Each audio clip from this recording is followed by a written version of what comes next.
दोस्तों स्वागत है एक बार फिर से आप सभी का। इस वीडियो में जानेंगे लोकसभा चुनाव का सर्वे। इस बार केंद्र में किस पार्टी को कितनी सीटें मिल सकती हैं, कौन सी पार्टी अपनी सरकार बना सकती है, क्या भाजपा तीसरी बार केंद्र में अपनी सरकार बना सकती है या फिर इस बार भाजपा को बड़ा नुकसान हो सकता है, इस वीडियो में सर्वे में देखेंगे। तो वीडियो को लाइक करना और ऐसे वीडियो देखने के लिए चैनल को अभी सब्सक्राइब कर लीजिए और सबसे पहले कमेंट करके बताइए कि आपको क्या लगता है, क्या भाजपा तीसरी बार केंद्र में अपनी सरकार बना पाएगी या फिर इस बार इंडिया गठबंधन अपनी सरकार बनाएगी। कमेंट बॉक्स में अपनी राय जरूर दीजिए। चलिए अब देखते हैं इन 543 लोकसभा सीटों में से इस बार किस पार्टी को कितनी सीटें मिल सकती है। सबसे पहले बात करते हैं उत्तर प्रदेश की। उत्तर प्रदेश में कुल 80 लोकसभा सीटें हैं और इन 80 सीटों में से इस बार 54 सीटें एनडीए को मिलती नजर आ रही हैं, जबकि इंडिया गठबंधन के खाते में 26 सीटें जा सकती हैं। वहीं बात करते हैं महाराष्ट्र की 48 लोकसभा सीटों की, तो इन 48 सीटों में से इस बार एनडीए को 20 सीटें मिल सकती है, जबकि इंडिया गठबंधन के खाते में 28 सीटें जा सकती हैं।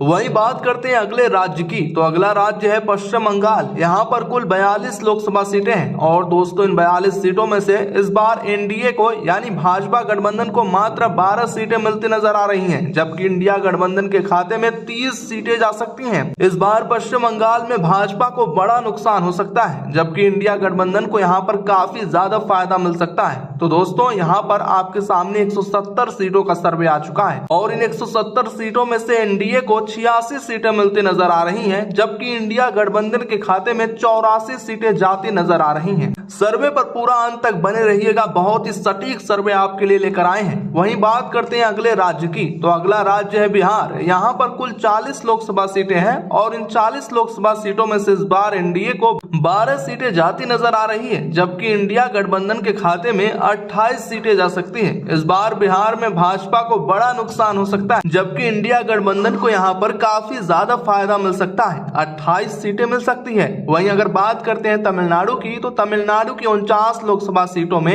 इन 49 लोकसभा सीटों में से एनडीए को मात्र 12 सीटें मिलती नजर आ रही हैं, जबकि इंडिया गठबंधन के खाते में 27 सीटें जाती दिख रही है। अब बात करते हैं अगले राज्य की, तो अगला राज्य है मध्य प्रदेश। इसमें कुल 29 लोकसभा सीटें हैं। इन 29 लोकसभा सीटों में से इस बार एनडीए को 15 सीटें मिलती नजर आ रही है, जबकि इंडिया गठबंधन के खाते में यहाँ पर 14 सीटें जा सकती है। इस बार मध्य प्रदेश में दोनों पार्टियों के बीच कड़ा टक्कर का मुकाबला देखने को मिल सकता है और विधानसभा चुनाव में भी दोनों पार्टियों के बीच इस बार कड़ा मुकाबला देखने को मिलेगा। वहीं बात करें अगले स्टेट की, तो जी हाँ, कर्नाटक में कुल 28 लोकसभा सीटें हैं और 28 में से एनडीए को मात्र 11 सीटें मिल सकती है, जबकि इंडिया महागठबंधन के खाते में 17 लोकसभा सीटें जाती नजर आ रही हैं। वहीं बात करें अगला राज्य की, तो अगला राज्य कर्नाटक है। यहाँ पर कुल 28 लोकसभा सीटें हैं और इन 28 लोकसभा सीटों में से एनडीए को मात्र 11 सीटें मिल सकती है, जबकि इंडिया गठबंधन के खाते में 17 लोकसभा सीटें जाती नजर आ रही हैं। तो दोस्तों यहाँ पर भाजपा को बड़ा नुकसान हो सकता है, जबकि इंडिया गठबंधन को यहाँ पर काफी ज्यादा फायदा मिल सकता है। 2019 के लोकसभा चुनाव में यहाँ पर बीजेपी को कर्नाटक से 28 में से 25 सीटें मिली थी, बहुत ज्यादा सीट ऊपर जीत हासिल हुई थी, लेकिन इस बार उल्टा हो सकता है। बीजेपी को 11 सीटें मिलती नजर आ रही हैं, जबकि कांग्रेस को 17 सीटें इस बार मिल सकती हैं, जैसा कि आपको पता होगा चुनाव में भी काफी अच्छा प्रदर्शन किया है। वहीं बात करते हैं अगले राज्य की, तो अगला राज्य गुजरात है। यहाँ पर कुल 26 लोकसभा सीटें हैं और इन 26 सीटों में से एनडीए को 20 सीटें मिलती नजर आ रही हैं, जबकि इंडिया गठबंधन के खाते में 6 लोकसभा सीटें इस बार जा सकती हैं। वहीं बात करते हैं आंध्र प्रदेश के 25 सीटों की, तो इन 25 लोकसभा सीटों में से एनडीए को मात्र 2 सीटें मिल सकती है, जबकि इंडिया गठबंधन के खाते में 8 सीटें जा सकती है और 15 सीटें अन्य के खाते में आंध्र प्रदेश में जाती नजर आ रही है। वहीं बात करते हैं राजस्थान की।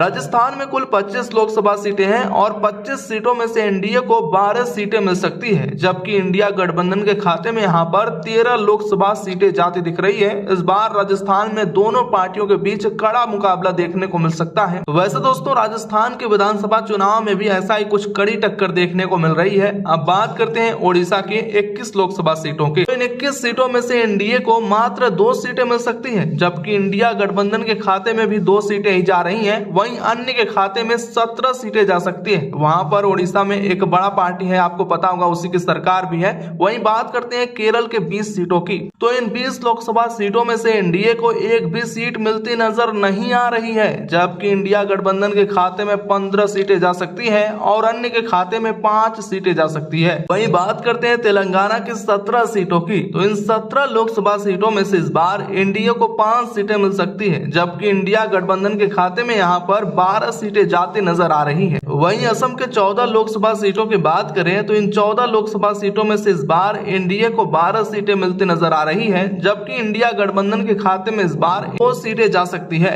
वहीं बात करते हैं झारखंड के 14 लोकसभा सीटों की, तो इन 14 सीटों में से एनडीए को मात्र 6 सीटें मिल सकती है, जबकि इंडिया गठबंधन के खाते में 8 लोकसभा सीटें जा सकती है। अगले राज्य की बात करें तो अगला राज्य है पंजाब। यहाँ पर कुल 13 लोकसभा की सीटें हैं और इन 13 सीटों में से इस बार एनडीए को 3 सीटें, जबकि इंडिया गठबंधन के खाते में 10 सीटें जा सकती है। इस बार भाजपा को पंजाब में काफी ज्यादा नुकसान हो सकता है, जबकि इंडिया गठबंधन को यहाँ पर काफी ज्यादा फायदा हो सकता है, क्योंकि यहाँ पर आम आदमी पार्टी की सरकार है और इस बार आम आदमी पार्टी और कांग्रेस दोनों मिलकर चुनाव लड़ रहे हैं। इसका सीधा फायदा इंडिया गठबंधन को होने वाला है। वहीं बात करते हैं छत्तीसगढ़ की 11 सीटों की, तो इन 11 सीटों में से एनडीए को 3 सीटें मिल सकती है, जबकि इंडिया गठबंधन के खाते में यहाँ पर 8 सीटें जा सकती है। हरियाणा की 10 लोकसभा सीटों की बात करें तो इन 10 सीटों में से इंडिया गठबंधन के खाते में भी 5 सीटें जा रही है, जबकि एनडीए को भी 5 सीटें ही मिल रही है। वहीं बात करते हैं दिल्ली की 7 लोकसभा सीटों की, तो इन 7 लोकसभा सीटों में से